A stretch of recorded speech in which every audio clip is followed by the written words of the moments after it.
Cream cheese বানান খুব সহজে।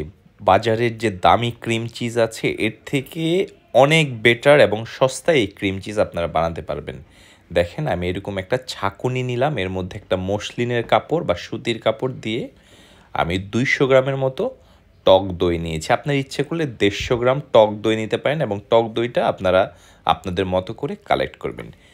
আমি এই টক দই থেকে এই যে পানিটা কিন্তু ছড়িয়ে নেব, হ্যাঁ, এইভাবে পানিটা মানে টক দইয়ের পানি মানে কিন্তু ওয়েটা আমরা ছড়িয়ে নেব এবং 2-3 ঘন্টা ধরে কিন্তু রেখে দিতে হবে এই 200 গ্রাম টক দই থেকে পুরো পানিটা বের হওয়ার জন্য। এর মধ্যে ভারী কিছু দিয়ে আপনারা ফ্রিজে রেখে দিবেন, পানিটা এর মধ্যে ঝরে যাবে। দেখেন শুধুই এখন ক্রিমটা আছে এবং দেখবেন হাত দিলে এটা লাগছে না, হ্যাঁ, তার মানে হয়ে গেছে আপনার এই ক্রিমটা যেটা আমাদের লাগবে। আমরা ওয়েটা কালেক্ট করে নিলাম, এই যে পানি, এটাই হলো ওয়ে, হ্যাঁ। এটা দিয়ে আমরা পরবর্তীতে দুধ 1 লিটার দুধ জাল দিয়ে যে ছানা করব এই পানিটা ইউজ করবো। এই যে দুধটা আমরা জাল দিচ্ছি এইভাবে ধীরে ধীরে, খুব অল্প আছে এবং অল্প অল্প করে আপনারা 5 মিনিট পরে মানে প্রথম যেটাকে আমরা উতলানো বলি, মানে ফেনা বের হয়, এর মধ্যে অল্প অল্প আঁচ কমিয়ে দিয়ে এইভাবে পুরোটা আপনারা দিয়ে দিবেন। অনেকে লেবু ইউজ করে, ভিনেগার ইউজ করে, তবে আমি ওয়েটা দিয়ে করলাম, এতে স্মেল ভালো আসে। দেখেন ছানা হয়ে গেল।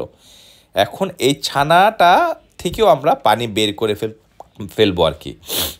পুরো দেখেন আমি আস্তে আস্তে ধীরে ধীরে ছানাটা নিচ্ছি এবং সেমভাবে মসলিনের কাপড় অথবা সুতির কাপড় আমি প্রেস করে ভালোভাবে এর মধ্যে থেকে যা পানি ছিল বের করে নিচ্ছি। এই পানিটা কিন্তু পরবর্তীতে আপনারা খেতে পারবেন, এটাও কিন্তু হেলদি। এটা রেখে দিবেন, ঠান্ডা করে পরে খাবেন। যাই হোক, আমার এখন মূল বিষয় ছানা। আমি ছানাটা কালেক্ট করলাম এবং এই যে ক্রিম চিজটা হবে এটা যে খেতে কি মজা হয় আপনারা দেখবেন। এই যে দেখেন ছানাটা কালেক্ট করে আমি ধীরে ধীরে গুঁড়ো করে ব্লেন্ডারে দিলাম, তারপরে ওই যে ক্রিমটা দিয়ে দিলাম টক দইয়ের, হ্যাঁ। তারপরে এর মধ্যে একে একে ধীরে ধীরে অন্যান্য ইনগ্রিডিয়েন্টস দিয়ে দিব।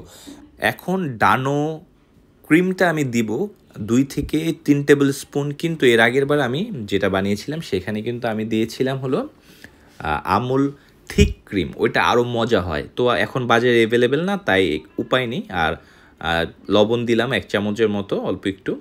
তো লবণ দিলাম, এই পরিমাণ বোর্ডটা আপনার থাকতে হবে। তারপরে আপনি ধরেন এখানে 1 টেবিল স্পুন বাটার দিতে পারেন, নিজের অনুমান নির্ভর, অল্প একটু বাটার দিবেন 1 চামচের মতো।